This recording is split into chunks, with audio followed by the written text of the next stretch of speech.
Selamat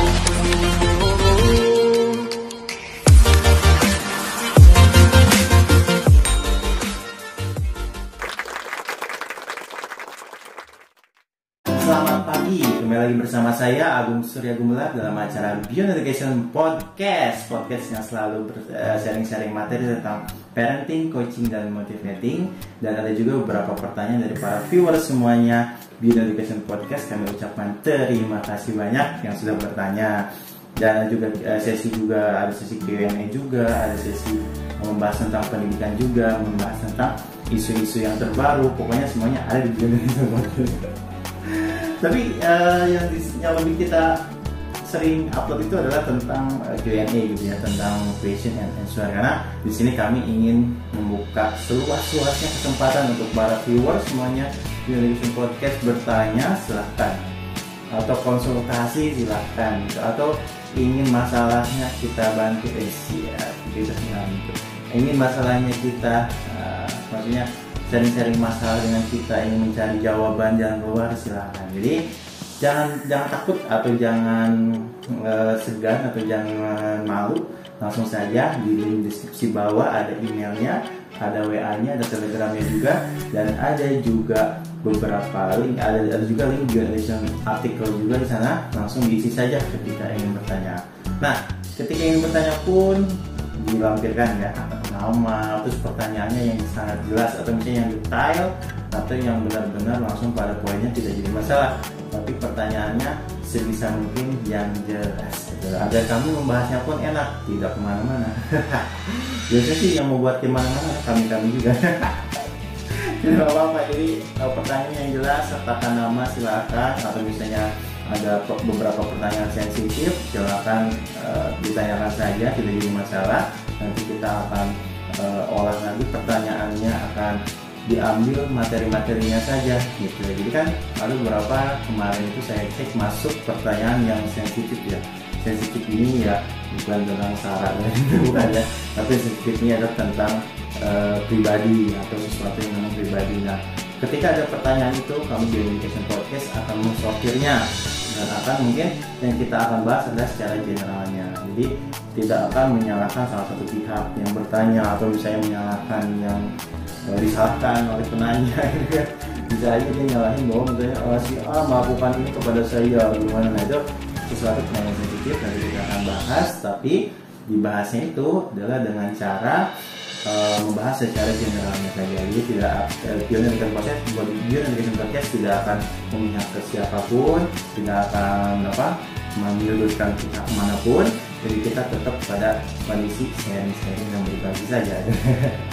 Dan mudah-mudahan berguna dan bermanfaat untuk masyarakat Indonesia. Dari sore pagi hari ini bersama dengan Pak Doni. Halo teman-teman, bagaimana Gung? Masuk pertanyaan banyak kok. Iya, banyak pertanyaannya nih. Wah, banyak macam-macam ini. Tapi ya nggak ada pertanyaan nanyain Pak Doni lahirnya di mana. Penting apa? Kali aja kita ada kepo sama kita ya Pak ya. Oh gitu. Ada yang kepo Pak, sayang sekali Pak, kita harus semangat tebak personal ini terus. Iya, kan Beyond Education kan bukan tempat podcast untuk kepo kan? Oke, ini saya berapa bulan jadi pas tidak yang bertanya Pak Agung dari mana gitu. Nggak penting kan? Oh iya Pak, pagi hari ini ada yang nanya lagi nih Pak. Iya. Alhamdulillah ini pertanyaannya sangat relevan dengan keadaan seperti sekarang ya Pak ya. Ya. Yang pertama, ini tentang pendidikan lebih tepatnya. Ini tentang pendidikan seorang ibu, lebih tepatnya dia bertanya seperti ini Pak. Ini kan musim-musimnya pendidikan online gitu. Terus yang tadinya culture belajar di sekolah tiba-tiba hilang. Sekarang digantikan semuanya dengan serba online gitu. Sudah 2 periode kita seperti ini Pak ya, 2 semester 2 tahun ya. Jadi udah ada yang anak-anak yang baru masuk SD langsung online. Iya. Hampir 2 tahun. 2 tahun saya. Jadi banyak generasi-generasi yang online di awal gitu. Nah, ini pertanyaannya sangat detail, atau misalnya memang poinnya yang disebutkan. Bagaimana? Bagaimana cara memilih sekolah? Cara memilih sekolah yang terbaik untuk anak ketika masa pandemik seperti ini, karena pembelajaran dilakukan secara online.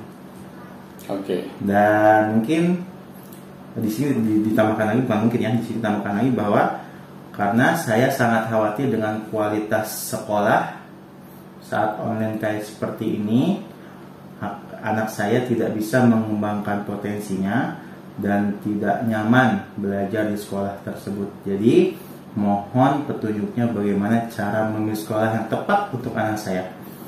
BTW anak saya kelas 6. Anak saya baru naik ke kelas 1 SMP, berarti ujian kemarin. Oke. Ujian kemarin, sekarang naik ke 1 SMP. Jadi saya ingin memastikan agar sekolah itu nyaman untuk pembelajaran online dan untuk mengembangkan potensi anak saya juga seperti yang saya inginkan. Seperti itu, intinya seperti itu, Pak. Oke. Panjang banget. Bagaimana nih, Pak? Ya, jadi di masa pandemi ini kan setiap orang tua pasti mengalami kesulitan ya untuk mencari tahu sekolah yang terbaik bagi anak-anaknya, karena memang sangat beresiko bagi kita sebagai orang tua kalau ingin mengunjungi langsung ke sekolah-sekolah yang kita ingin tuju. Nah, tetapi jangan khawatir, kita akan memberikan beberapa masukan ya bagi orang tua agar mereka jangan sampai salah memilih sekolah yang terbaik bagi anak-anaknya. Yang pertama, saya meyakini setiap sekolah kan pasti memiliki website ya. Iya betul. Nah, setiap sekolah pasti mereka ingin diketahui oleh masyarakat. Eksis gitu ya, dunia digital gitu ya. Di dunia digital. Nah, website ini kan sebagai salah satu wadahnya. Di website inilah sekolah menceritakan jati diri mereka, apa yang mereka bisa tawarkan ke masyarakat. Mereka akan memberikan informasi-informasi apa yang menjadi visi misi sekolah, apa yang menjadi kegiatan-kegiatan sekolah selama ini. Nah, orang tua bisa mulai dari website yang sekolah miliki. Jadi orang tua harus mau mensurvei website-website yang sekolah miliki. Karena kalau tidak, kita akan kesulitan gitu mengetahui apa sih isi di dalam sekolah ini gitu. Apa yang bisa menjadi andalan gitu dari sekolah ini gitu. Program unggulannya itu. Misalnya ada di website tuh yang menarik gitu. Nah, itu. Kalau kita tidak mau mencari tahu sendiri, akhirnya kita kesulitan untuk mendapatkan informasi mengenai sekolah yang kita ingin tuju. Nah, di sini kita bisa pelajari isi website sekolah tersebut. Apa aja sih program-program yang mereka miliki? Bagaimana mereka dapat menjembatani antara program akademis ya ke dalam implementasinya seperti apa, metodenya seperti apa kadangnya. Nah, ini kita bisa cari tahu dari website. Ketika kita merasa cocok, ternyata di web sekolah tersebut mereka menjelaskan gitu bahwa program-program visi misi mereka ini menarik buat kita. Ya. Segera hubungi sekolahnya. Biasanya di website juga ada ada kontak gitu ya? Iya. Ada kontak kemana? Gitu. Benar.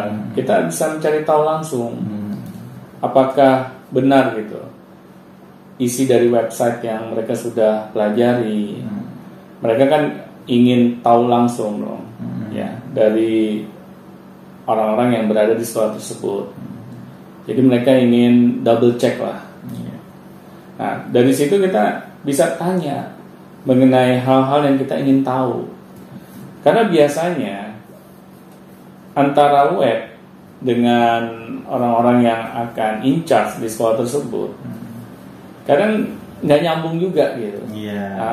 Masih kurang korelasinya orang lah. Ya, kurang korelasinya. Apakah benar nih yang ditawarkan oleh pihak sekolah melalui webnya mengenai program-program unggulan mereka, apakah benar itu kejadian gitu. Nah, kan lebih baik kita tanyakan langsung.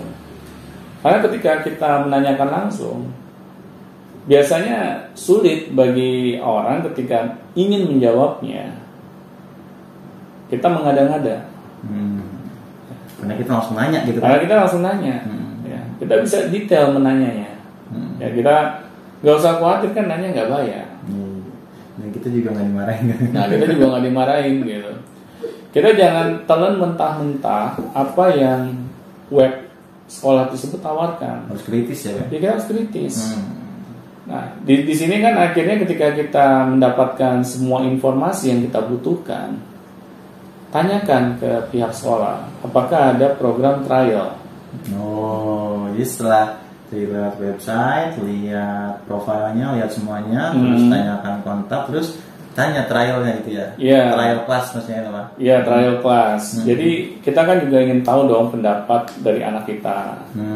Iya. Terus bagaimana cara gurunya menyapa anak Benar. kita? Gitu ya. Bagaimana nanti kegiatan belajar mengajarnya secara online ini yang akan anak-anak kita hadapi. Nah, ketika ada program trial, ambil itu. Biarkan anak kita juga terlibat. Mereka dalam memilih sekolahnya. Jadi jangan sampai kita sudah merasa cocok nih sebagai orang tua. Webnya oke, informasinya semuanya yang saya butuhkan sudah saya dapatkan. Saya juga sudah dijelaskan secara detail dan saya puas gitu dengan penjelasan yang diberikan.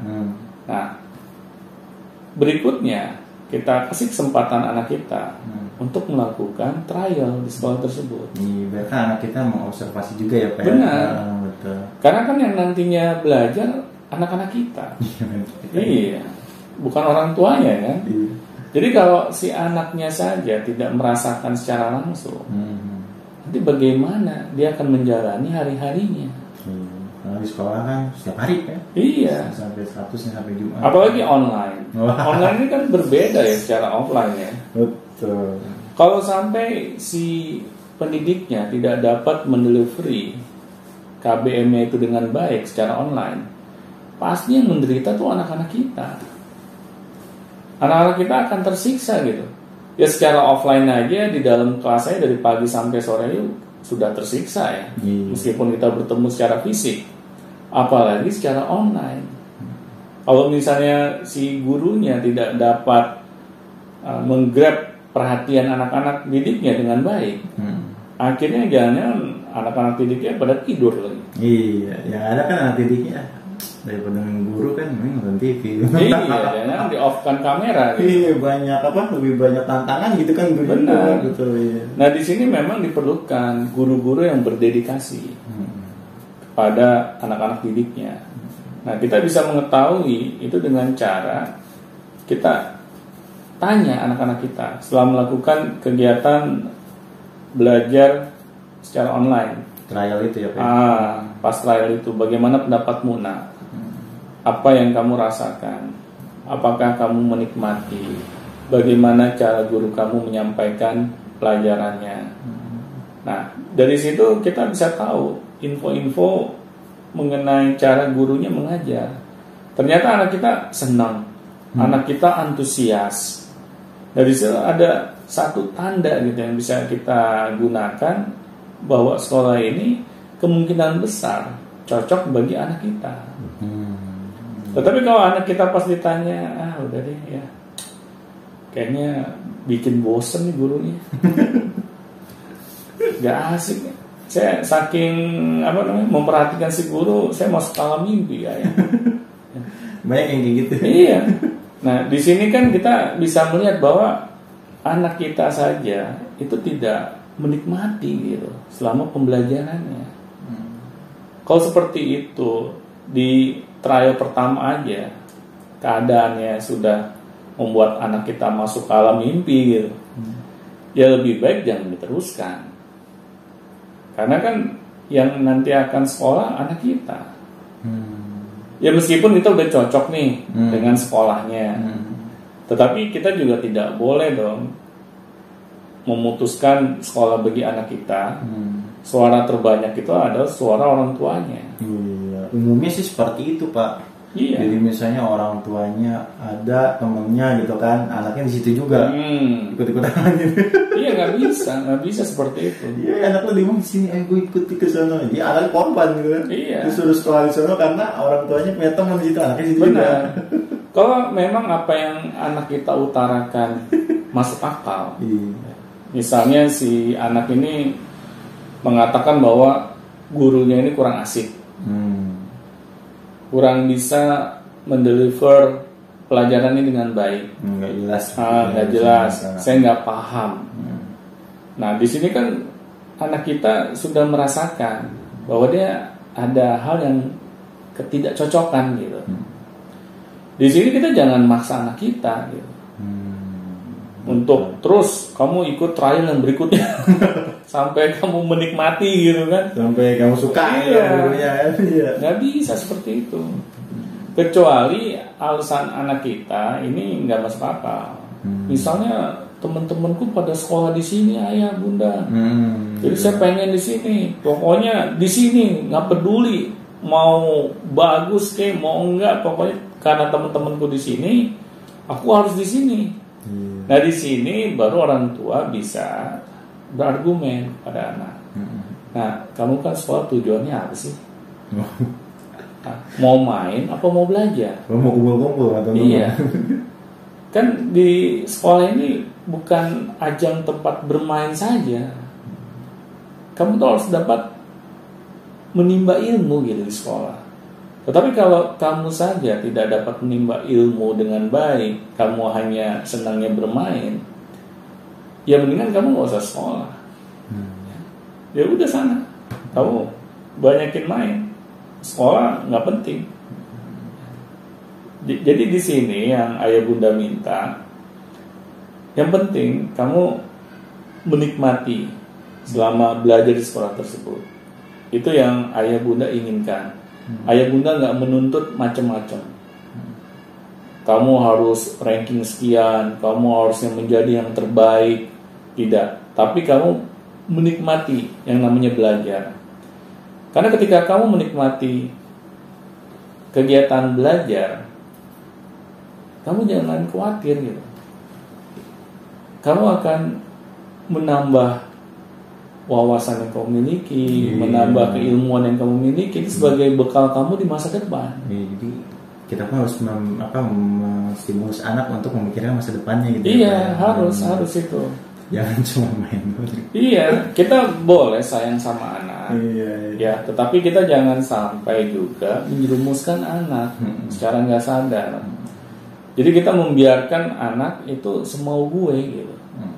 Di sini kita nggak boleh sebagai orang tua, saking ingin disayang sama anak, cara kita malah menghancurkan anak. Nah, di sini kita harus bisa berperilaku arif gitu terhadap anak. Nah, kita jelaskan ke anak bahwa sekolah itu penting. Ya, memang untuk mencari ilmu bukan hanya di sekolah ya. Betul. Tetapi kan di sekolah ini karena orang-orang profesional yang ada di dalam sekolah, mereka memiliki keilmuannya, bagaimana mendeliver ilmu pengetahuan kepada anak dengan baik. Nah, ini bisa menjadi salah satu cara bagi anak-anak kita menimba ilmu. Kan kita juga sebagai orang tua memiliki keterbatasan ya.